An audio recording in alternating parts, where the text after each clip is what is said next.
coaching staff. And, we're just focused on beating Rutgers. How's the communication with the offensive line improved over the season? I think it's gotten a lot better. Obviously, we have guys, it's their first time, starting a full season. And I think you've really seen the growth in that group, and that's been awesome to see, young guys, Elijah Page and Lonnie Noah, have really taken some steps. So I'm really proud of those guys. How do you evaluate yourself after that? Myself?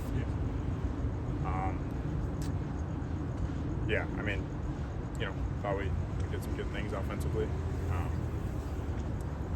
Put ourselves in a position to win with a 2-score lead in the fourth quarter, and didn't figure out a way to get it done. So Miller, being in the spotlight is something that you can see other quarterbacks be in the spotlight, but it's different when you're in it. What's that been like for you with the pressure and just everyone's so focused on you? What have you learned from that?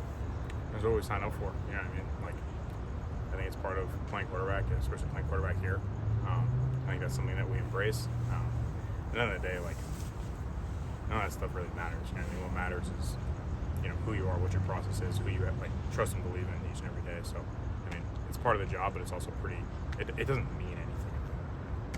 Miller, Lake McCree was back on the football field since the Michigan game. Just what was it like to see? I know you're best friends with him. Just be back on the field. Awesome. He adds a whole new element to our offense. Obviously, I love that kid, but outside of our personal relationship, he's a phenomenal football player and really adds to us offensively. Miller, everyone's kind of talked a little bit about finishing just in general. What do you feel like is your part that you can do to make finishing easier on this team?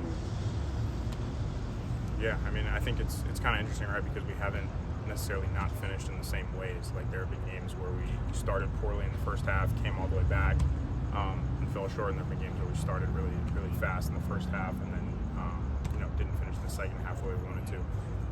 I think, me personally, I can just help with the guys in the locker room, staying positive, staying focused on each week, each individual day. It's really important to come out here and attack this Monday practice, just win these individual moments, win these individual periods. And if I can kind of further that agenda and keep guys positive in the locker room, I think that's me doing my job. One word we heard a lot last year from Caleb and Lincoln was consistency. How would you evaluate your ability to play with it and the offense as a whole? I think we've had really good spurts where you can see how elite we can be.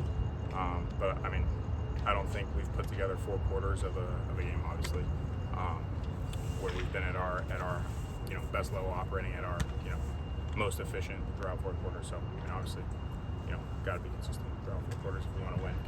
What have you seen as the main obstacle to that, putting together all 4 quarters? Like I said, it's kind of odd just because it hasn't been one thing. It hasn't been one consistent thing. It hasn't been we haven't done well in the red zone or we've been bad on third down. There have been games where we've been really efficient in those areas and lacked efficiency in other ways. So I don't think you can point to one thing. I think the team takes ownership as a whole. Obviously myself included. You seem to throw it deeper a lot more in this game. How do you feel like that aspect of this offense was working against Virginia? Good. We had some good matchups. Some guys made some good plays. For people who don't know a lot about football, they're like, it looks like you threw the ball deeper, but we're attacking defenses in areas that they get. So we've seen a ton of loose drop zone. We're not going to throw it deep versus that, but when you get more man coverage, more low safeties, you're going to throw it deeper. So it's obviously predicated on game plan and stuff like that. So has it been challenging to filter out the outside noise at all late? No. I have a small circle of people whose opinions I care about. Everyone else, say what they will. It's part of the job. You look at that third quarter, interceptions. Yeah. How do you kind of respond, mentally? We were up 2 scores when we threw it. We got back up 2 scores. Let's do one more. What has this past month, this stretch, taught you? A lot. I think it's taught me a lot about how you respond to adversity. I think it's taught me a lot about who I am. I think it's taught this team a lot. I think you face difficult times. You really got 2 choices, and they're both painful. You either go back to work and kind of navigate that pain, what it takes to get yourself back up, or you quit, and that's painful too. So I think we're all faced with a choice when we face difficult times, and I think who you are when you make that choice says a lot about who you are. And like I said, that's where the substance of this really lies. The substance in this doesn't lie in whatever the narrative is, whatever people want to say. The substance is in the power and the integrity, all that stuff.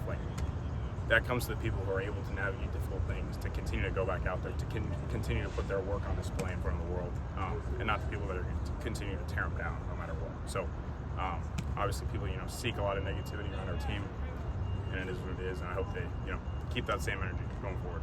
Thank you, Miller. Yep.